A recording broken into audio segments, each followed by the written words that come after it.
Have you ever noticed how strange birthdays really are? One day a year, people gather around, light some candles, sing the same old song, and for a few hours, it feels like the world is spinning just for us. But have you ever stopped and asked, why? Why do some people throw massive parties like their life depends on it, while others pretend the day doesn't even exist? Why do we spend so much time trying to feel special just for one day? I used to think birthdays were simple. Cake, balloons, a few photos. But the older I got, the more I realized birthdays are never just about getting older. They're about being seen, being remembered, being loved even for a moment. And behind every celebration, big or small, there's a story most people never tell. Because how we celebrate our birthday is how we learned to survive emotionally. Some of us learned to shine loud.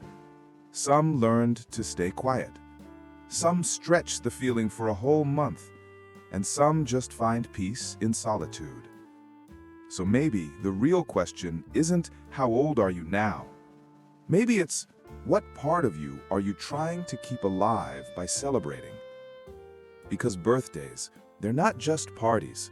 They're reflections of who we once were and who we're still trying to become. 1. The big party thrower. The need to feel seen. You've seen them before. The ones who plan their birthday months in advance. Guest lists longer than a wedding. Balloons, glitter, champagne towers. Everything has to be perfect, because this day means everything. From the outside, it looks like confidence. They walk in glowing, everyone watching, music pulsing, laughter filling the room. They look alive, maybe more alive than ever. But deep down, there's something quieter behind all that noise. I once knew someone like that. She spent weeks planning every detail. The color of the lights, the shape of the cake, even the playlist order. But when the party was over, when the music faded and the guests went home, she sat alone in a room full of confetti, scrolling through photos, searching for a moment that actually felt real. Psychologists say people who crave grand celebrations often come from a place of being unseen. Maybe as children, they had to fight for attention. Maybe they learned that love only comes when you perform. So when it's their birthday, it's not about joy, it's about control. If I control the party, I control the story. I become the center. I matter. And that's the truth no one sees behind the sparkle. It's not just a party, it's a declaration. Look at me, don't forget me. Just for tonight, let me exist.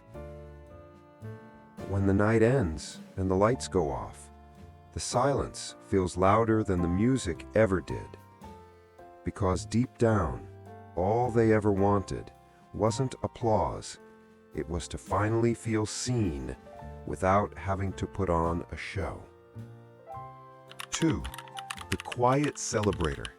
The fear of being forgotten. Not everyone wants the spotlight.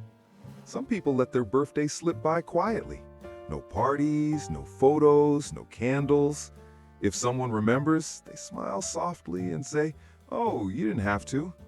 And if no one does, they pretend it doesn't matter. But it does.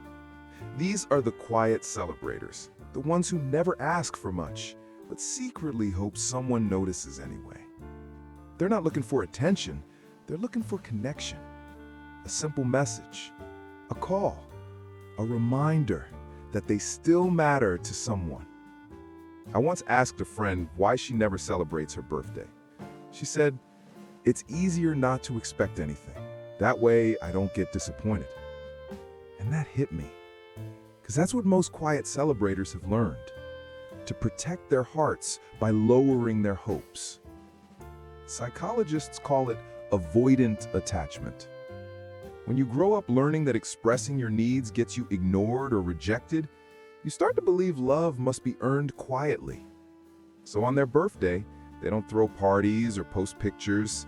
They wait, silently, to see who remembers on their own. Not because they want gifts, but because they want proof. Proof that they still live somewhere in someone's mind. It's not the absence of celebration that hurts, it's the fear of being invisible.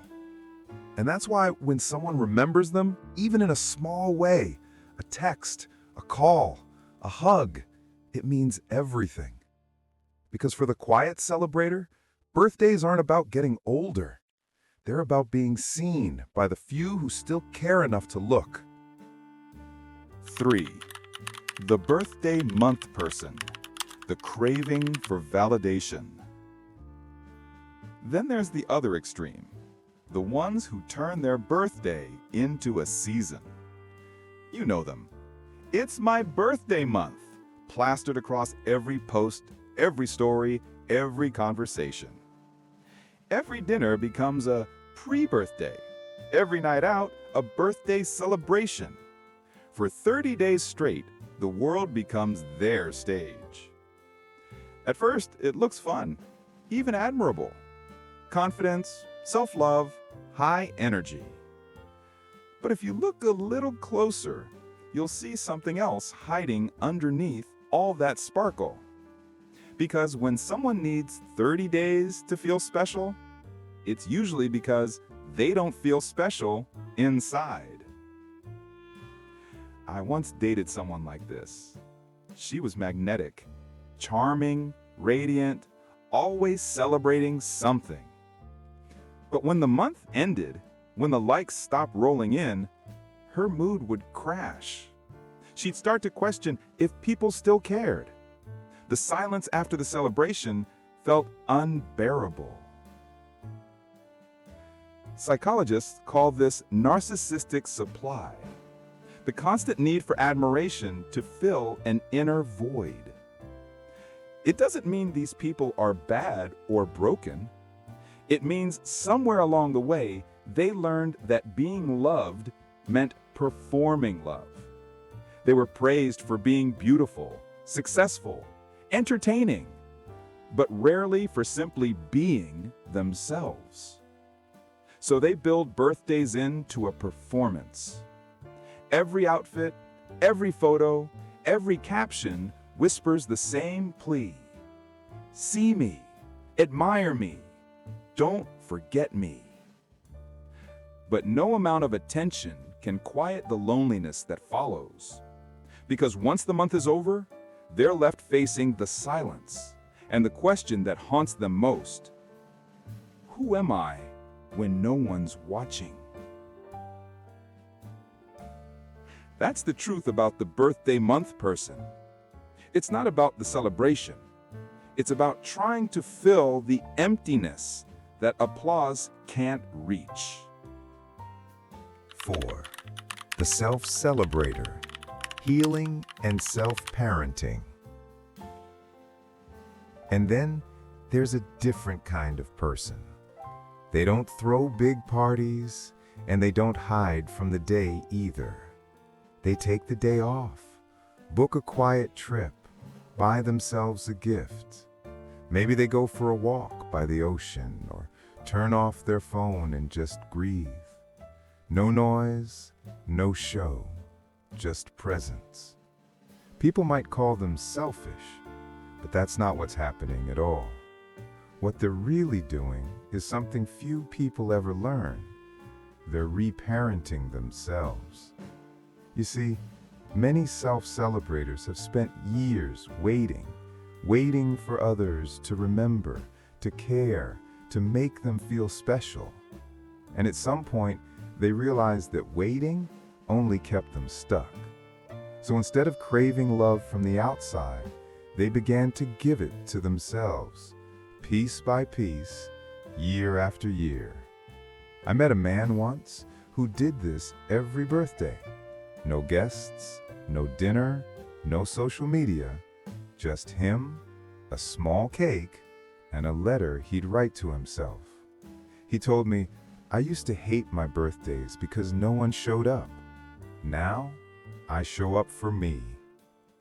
That's the quiet revolution of the self-celebrator. They've learned to turn pain into ritual, to celebrate not for attention, but for gratitude. Their birthday becomes a mirror, not a performance, a moment to say, I made it through another year. I'm proud of me. And maybe that's what real maturity looks like. Not needing a crowd to feel alive, just the courage to love yourself enough to light your own candle and sit in its warmth, even if no one else is watching. 5. What your birthday says about you. The real reflection. When you think about it, birthdays are strange mirrors.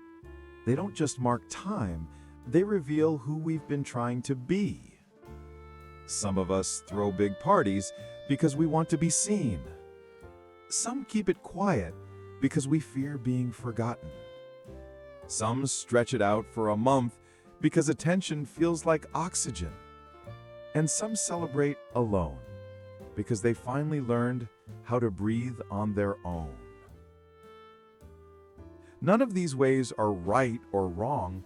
They're just reflections of what we needed to survive.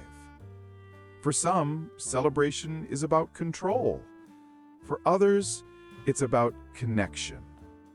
And for a few, it's about healing. But underneath it all, every birthday carries the same whisper. I'm still here. It's the child inside us saying, see me, remember me, love me. So maybe the real question isn't how you celebrate, but who you're celebrating. The person you've become, or the part of you still waiting to be seen. And maybe, just maybe, your birthday isn't about getting older at all. It's about honoring the version of you who's made it through everything you once thought would break you. So the next time your birthday comes, light the candle, even if it's just one. Smile and whisper to yourself, I made it. Because in the end, birthdays aren't about age.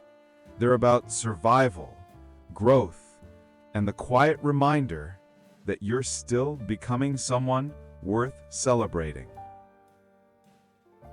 If this video resonated with you, share your thoughts in the comments. I'd love to hear your perspective. Don't forget to subscribe to The Archetype for more deep dives into the hidden layers of the human psyche. Until next time, stay curious, stay conscious.